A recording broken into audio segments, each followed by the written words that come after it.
Orang tidak takut pada kekuatan yang terlihat. Mereka takut pada sesuatu yang tidak bisa mereka pahami. Dan disitulah perbedaan paling besar antara orang yang berisik dan orang yang benar-benar disegani. Masalahnya, kebanyakan orang justru melakukan kebalikan. Mereka terlalu ingin dimengerti, sampai akhirnya tidak lagi dihormati.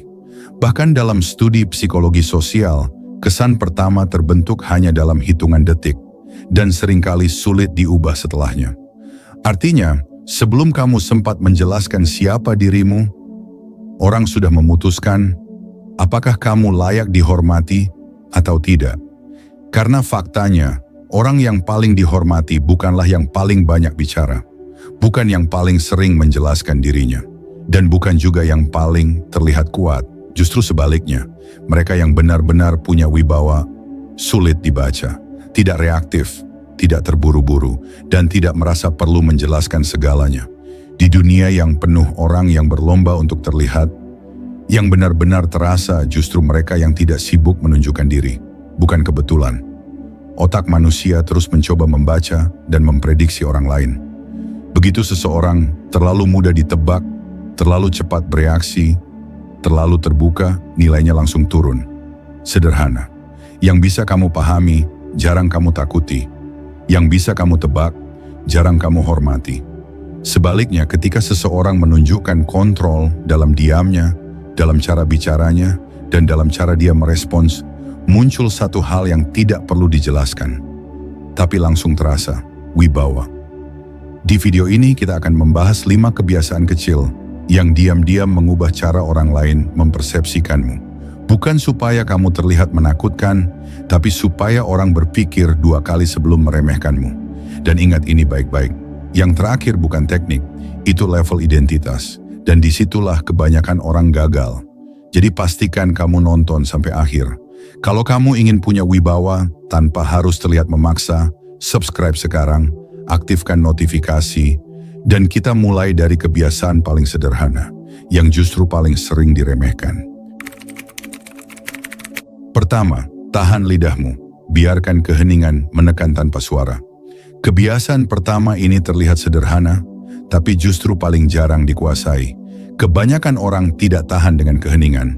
Begitu percakapan mulai melambat, mereka langsung panik. Mereka buru-buru bicara, mengisi apa saja, bahkan yang tidak perlu. Seolah-olah diam adalah kesalahan yang harus segera diperbaiki.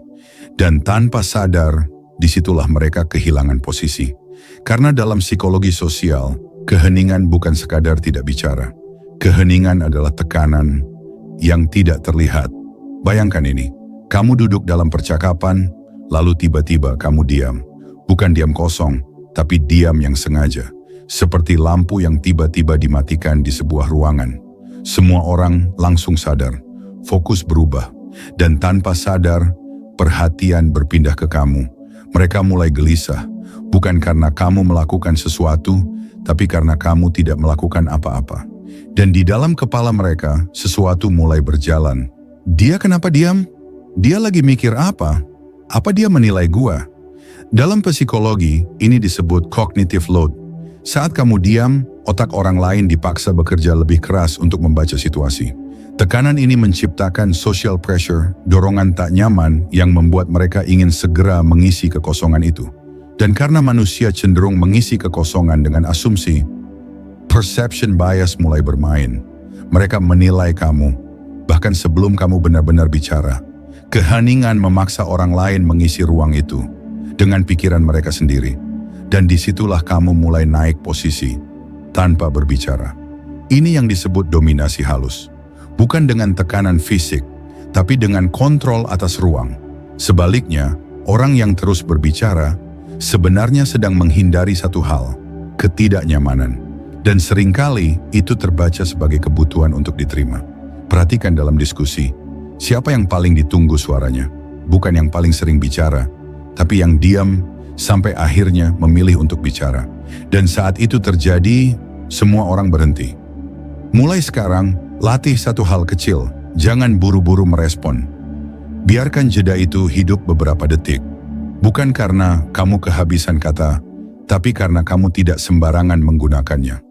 Ingat, kamu tidak kehilangan apa-apa saat diam, justru disitulah kamu mulai mengendalikan.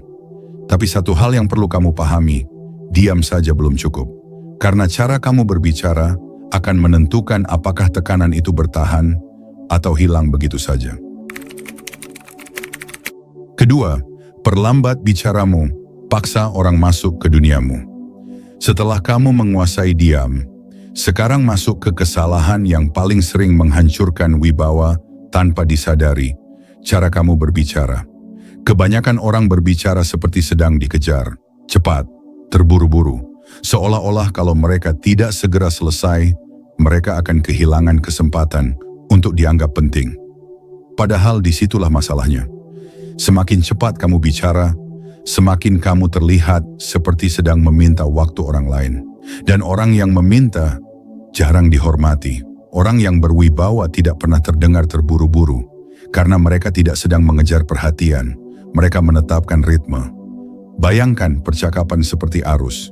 Kebanyakan orang hanyut di dalamnya. Ikut cepat, ikut panik, ikut arah. Tapi orang yang punya kendali bukan ikut arus. Mereka adalah arusnya. Ketika kamu memperlambat bicaramu, memberi jeda yang sengaja, dan tidak tergesa-gesa menyelesaikan kalimat, orang lain tanpa sadar akan menyesuaikan diri. Bukan karena mereka ingin, tapi karena otak mereka mengikuti sinyal yang kamu kirimkan. Dan disitulah posisi kamu berubah. Bukan lagi sekadar orang yang ikut bicara, tapi orang yang mengatur ruang. Sekarang perhatikan ini. Saat kamu berbicara terlalu cepat, otak lawan bicara, terutama bagian amigdala, membaca itu sebagai sinyal tekanan.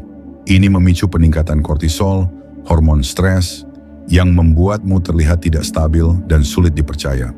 Sebaliknya, ritme bicara yang tenang dan terkontrol membantu otak mereka merasa aman, dan bahkan bisa meningkatkan respons dopamin yang berkaitan dengan rasa nyaman dan ketertarikan. Itulah kenapa orang yang bicara tenang lebih mudah didengar.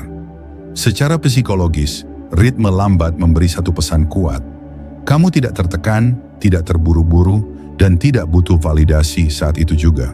Sebaliknya, bicara cepat selalu membawa energi yang sama, gelisah. Seolah-olah kamu takut kehilangan perhatian sebelum benar-benar mendapatkannya. Perhatikan orang yang benar-benar tenang. Mereka tidak pernah tergesa-gesa menjawab, bahkan saat semua orang menunggu. Dan justru karena itu, mereka ditunggu. Mulai sekarang, latih satu hal sederhana.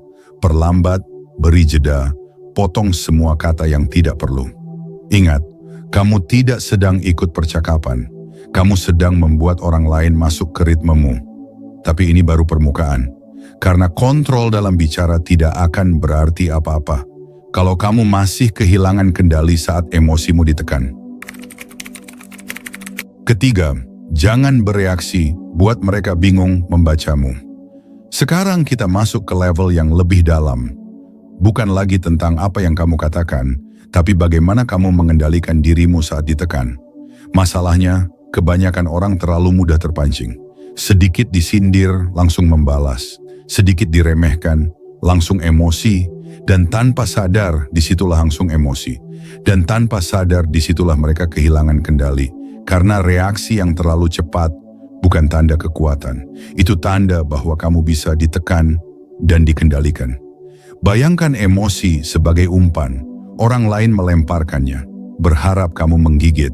Dan ketika kamu langsung bereaksi, kamu sebenarnya sedang masuk ke permainan mereka. Tapi saat kamu tidak langsung merespons, sesuatu yang berbeda terjadi. Orang kehilangan pegangan. Mereka tidak tahu harus membaca kamu seperti apa. Mereka tidak tahu batasmu di mana. Dan justru disitulah kamu mulai terlihat lebih kuat. Dalam stoikisme, ada satu prinsip penting. Di antara stimulus dan respon, selalu ada ruang. Dan seperti yang dijelaskan oleh Viktor Frankl, di ruang itulah letak kebebasan manusia. Dalam stoikisme, ini disebut dikotomi of control. Fokus pada apa yang bisa kamu kendalikan, dan lepaskan sisanya. Masalahnya, kebanyakan orang tidak pernah menggunakan ruang itu. Mereka langsung bereaksi, tanpa berpikir. Padahal orang yang reaktif selalu mudah ditebak. Dan yang mudah ditebak, mudah dikendalikan. Perhatikan saat seseorang menyindir kamu. Alih-alih langsung membalas, kamu diam sebentar. Tetap tenang, menatap tanpa terburu-buru. Tiba-tiba, posisi berubah. Bukan kamu yang ditekan, tapi mereka yang mulai tidak nyaman. Mulai sekarang, biasakan satu hal kecil. Tarik napas sebelum merespons. Bukan untuk menahan diri, tapi untuk memilih respon terbaik. Ingat, kamu tidak sedang menghindari, kamu sedang memilih. Tapi satu hal yang perlu kamu pahami, orang tidak hanya menilai dari emosimu, mereka mengamati sesuatu yang lebih konsisten dari itu. Keempat, jangan umbar janji, biarkan tindakan menjadi ancaman tanpa suara. Sekarang kita masuk ke sesuatu yang terlihat tenang, tapi justru paling menekan dalam jangka panjang. Banyak orang berbicara seolah-olah masa depan sudah terjadi. Janji besar, rencana besar, kata-kata yang terdengar meyakinkan. Tapi semakin sering diucapkan, semakin kehilangan bobot. Karena satu hal ini tidak bisa dibohongi. Orang tidak mengingat apa yang kamu katakan. Mereka mengingat apa yang benar-benar terjadi setelahnya. Dan disitulah perbedaan mulai terlihat. Orang biasa berbicara untuk meyakinkan. Orang yang disegani membiarkan waktu yang berbicara untuk mereka. Bayangkan ini, setiap tindakan yang kamu tepati adalah seperti jejak kaki di tanah basah. Sekali mungkin tidak berarti, tapi ketika jejak itu muncul lagi, dan lagi, orang mulai melihat pola, dan pola itu menekan. Tanpa kamu perlu mengancam, tanpa kamu perlu menjelaskan. Karena mereka tahu, kalau kamu bilang sesuatu, itu akan terjadi. Inilah yang membuat tindakan menjadi ancaman tanpa suara. Bukan karena kamu menakutkan, tapi karena kamu tidak bisa diabaikan. Sebaliknya, orang yang terlalu sering menjanjikan sesuatu, perlahan menghapus nilai dari kata-katanya sendiri. Di awal mungkin terdengar meyakinkan, tapi semakin sering meleset, semakin ringan mereka diperlakukan. Perhatikan orang yang benar-benar disegani. Mereka tidak sibuk mengumumkan langkahnya, tapi hasilnya selalu muncul, tepat waktu. Dan itu jauh lebih mengintimidasi daripada kata-kata besar. Mulai sekarang, ubah satu prinsip. Jangan bicara untuk terlihat hebat. Bicara hanya jika kamu siap membuktikannya. Karena pada akhirnya, orang tidak tunduk pada kata-kata. Mereka tunduk pada sesuatu yang konsisten dan tidak pernah gagal muncul. Tapi ini masih level perilaku. Karena ada satu level yang lebih dalam yang membuat semua ini terlihat alami, bukan dibuat-buat. Kelima, matikan hasrat disukai, jadilah orang yang tidak butuh siapapun. Sekarang kita masuk ke bagian yang paling tidak nyaman, tapi justru paling menentukan. Semua yang tadi kita bahas, cara kamu diam, cara kamu bicara, cara kamu merespons, bahkan konsistensimu, itu hanya permukaan. Akar dari semuanya ada di sini, keinginan untuk disukai. Dan inilah paradoksnya, semakin kamu ingin disukai, semakin kamu kehilangan wibawamu. Karena saat kamu butuh diterima, kamu mulai menyesuaikan diri, menahan pendapat, memilih kata yang aman, menghindari konflik, dan tanpa sadar, kamu mulai menghilang. Kebutuhan validasi itu seperti tali yang kamu pegang sendiri, tapi kamu kira orang lain yang menariknya. Semakin kamu menggantungkan nilai dirimu pada orang lain, semakin kamu kehilangan kendali atas dirimu sendiri. Dan orang bisa merasakannya. Mereka tahu siapa yang butuh mereka dan siapa yang tidak. Orang yang tidak butuh disukai, tidak mengejar perhatian, tidak takut ditolak, dan tidak berubah hanya untuk diterima. Bukan karena dia dingin, tapi karena dia sudah cukup. Dan justru disitulah wibawa muncul. Tenang, stabil, sulit digoyahkan. Dalam stoikisme, ini adalah bentuk kebebasan tertinggi, fokus pada diri sendiri, dan melepaskan penilaian orang lain. Sebaliknya, orang yang terus mencari validasi akan selalu mudah diarahkan, karena siapapun yang memberi pengakuan bisa mengendalikan mereka. Ingat ini baik-baik, orang menghormati mereka yang tidak membutuhkan mereka.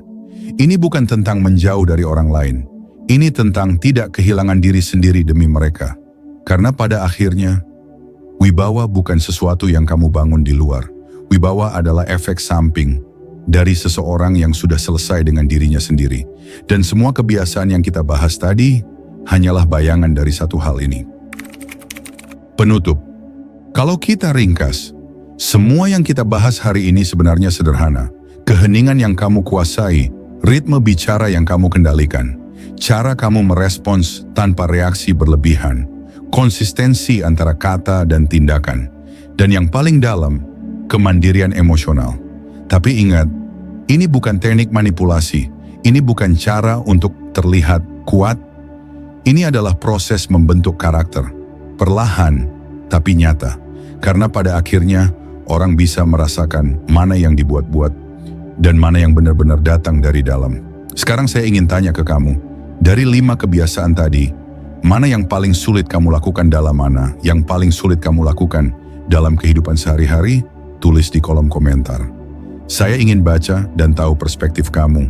Kalau kamu merasa video ini membuka cara pandang baru, jangan lupa subscribe, aktifkan notifikasi, dan share ke satu orang yang perlu mendengar ini. Karena kadang, satu insight kecil bisa mengubah cara orang melihatmu.